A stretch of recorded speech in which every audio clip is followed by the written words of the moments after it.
자, 그러면은 김주영 연구원과 함께 첫 번째 이야기를 지나가 보죠. 일론 머스크가 또 운영하는 테슬라 말고 또 다른 큰 회사 스페이스X가 이제 스타쉽을 9번째 시험 발사를 했는데 이게 뭐 성공이냐 실패냐의 뭐 투자자와 이제 지지자마다의 표현은 다릅니다만 일단 완벽한 성공은 못했어요. 어떻게 보셨습니까? 네, 정말 이제 굳이 이야기하면 약간 절반의 성공과 절반의 실패다라고 볼 수 있겠는데요. 일단 성공적인 부분은 첫 번째로는 지난 7차 발사 때 사용했던 이 1단 추진체가 있는데 그 추진체 재사용하는 것이 성공했습니다. 그리고 그 다음으로는 이제 또 방향을 변경하는 방법을 좀 바꿨는데요.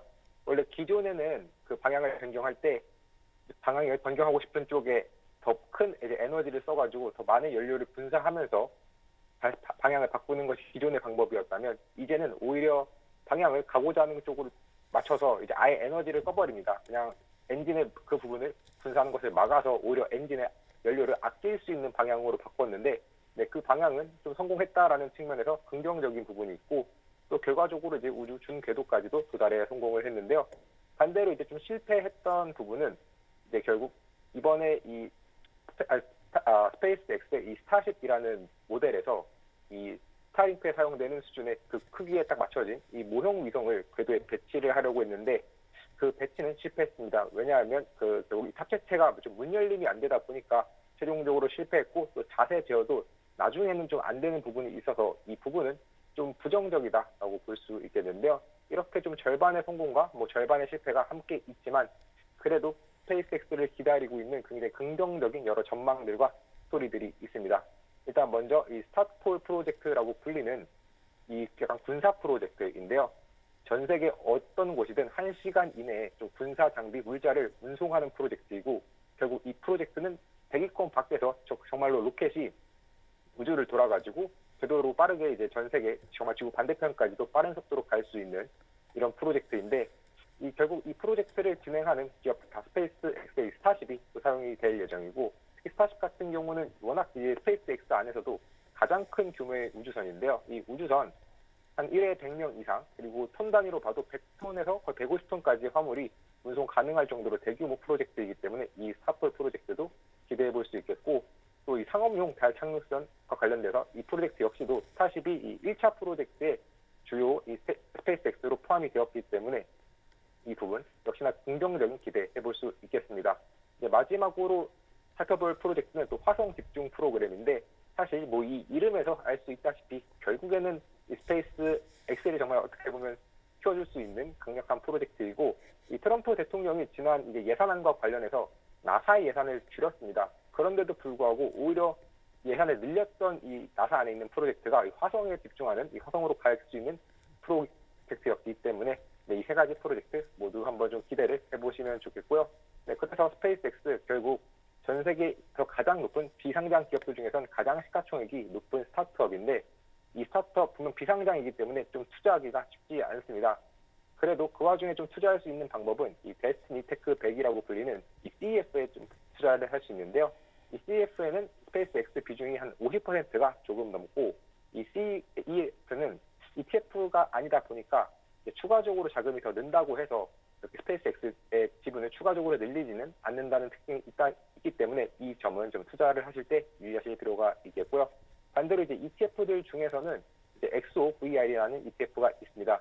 이것은 이제 ETF이기 때문에 좀 상대적으로 좀 투자하기가 용이하지만 스페이스X 비중은 이전에 봤던 그 데스티니 테크 100보다는 이 스페이스X 비중이 조금 낮다는 점, 한 10% 정도 낮다는 점까지도 함께 고려하시면 좋을 것 같습니다.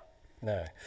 스페이스X가 뭐 지금 데스티니 100에는 52.4% 정도 비중이 담겨 있는데 비상장 이제 주에 투자를 하던 거다 보니까 네. 상당히 또 많은 손이 가기도 하죠. 그런데 저는 좀 궁금한 게 이제 방산주 같은 경우는 군용 미사일을 만드는 회사라든지 이런 섹터 같은 경우는 사실 우리가 눈으로 볼 수 있는 그리고 매출이라든지 쓰임새가 지구에서 일어나다 보니까 그쵸. 투자를 할 때도 뭔가 체크가 가능한 부분인데 이런 스페이스X 같은 회사는 사실 이게 화성에 간다 네. 그러고 우주 개척 사업이라고 이름을 불러야 되는 예, 그쵸. 그러니까 실체적으로 우리가 정보의 비대칭성이 극단적으로 나타날 수 있는 그런 섹터인데 투자의 가치 이게 좋아 보이긴 하는데 테슬라처럼 막 눈에 안 보이잖아요. 이거 어떻게 봐야 됩니까?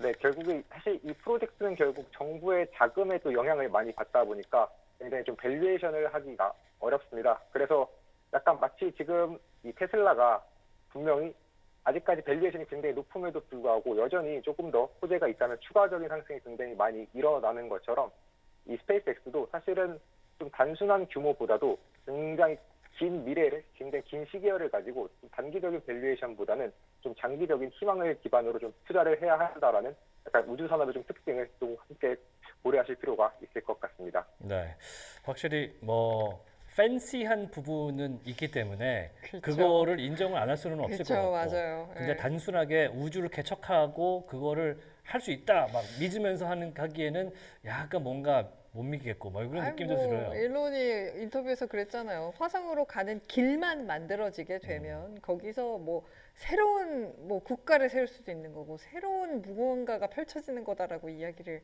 했으니까요. 네, 예. 우리가 생각하는 그 이상의 천재이기 때문에 이게 그렇죠. 뭐 이제 실체적으로 뭔가 나타나게 되면은 좀 기대를 걸어보도록 하죠. 자, 우주 관련된 업체가 하나 더 있는데 요즘에 정말 하늘로 쏘아오르는 스카이 로켓팅하는 회사 하나 있어요. 로켓랩인데 이름을 바꿨죠. 로켓랩 코퍼레이션으로 이름을 바꿨고 한동안 며칠 정도 거래가 정지됐다가 어제부터 좀 거래가 시작이 됐었는데 지오스트라는 회사 하나를 인수했다는 소식이 들어왔네요. 네, 이번에 로켓랩이 인수한 이 지오스트는 전자공학과 좀 적외선 페이로드를 개발하는 기업인데요. 기본적으로 이제 좀 센서 같은 걸 개발한다라고 보시면 좋겠습니다. 음. 그래서 이제 미사일 같은 거 날라오면 그것을 좀 정보로 알려주기도 하고 여러 가지 탐지, 그다음에 관측 같은 것들을 하는 이제 대표적인 좀 센서 기업이고 이것을 좀 우주 단위로도 할 수 있다라는 굉장히 강한 좀 장점이 있는 기업입니다. 일단은 로켓랩이 인수하는 이 지오스트 같은 기업은 물론 인수 규모는 한 2억 7,500만 달러 규모로 분명 크지 않지만 이 로켓랩에 있어서는 굉장히 좀 중요한 하나의 또 비전을 가져다 줄 수 있는데 특히나 이 지오스트가 하는 이 미사일 경보라는 센서 이것과 관련해서도 알 수 있는 것이 바로 이 골든돔 프로젝트에 참여를 할 수 있는 기회를 갖게 됩니다. 일단 골든돔 프로젝트는 분명히 이 트럼프 대통령 기준으로는 약 1,750억 달러 규모의 예산을 써가지고 정말 미국을 그리고 나아가 캐나다까지도 뭐 방어를 할 수 있는 그런 대규모 우주 방어 시스템을 구축하는 것이고 사실 꼭 트럼프 대통령을 넘어서 오히려 의회 예산국 같은 경우는 이보다도 더 많은 3천억 달러가 넘는 규모의 금액이 더 장기적인 시계열을 가지고 뭐 투자돼야 한다라고 할 만큼 이 비전 자체는 확실히 큰데요. 그러다 보니까 이 로켓랩이 기존에는 좀 소형 로켓을 쌓아 올리면서 그다음 중형 로켓 수준을 바라보고 있는 상태의 기업이었다면 이제는 엔드투엔드 우주 솔루션을 제공할 수 있는 기업이 되었다라고 봐주시면 좋을 것 같습니다. 다만 이제 이번에 또 트럼프 대통령이 약간 그 트루스 소셜을 통해서 뭐 캐나다가 뭐 약간 미국의 51번째 주가 된다면 뭐 골든돔 프로젝트 뭐 참여하지 않더라도 알아서 그냥 우리가 뭐 다 지켜주겠다 이런 좀 이야기까지도 하면서 약간은 좀 다시 한번 무리를 일으켰는데요.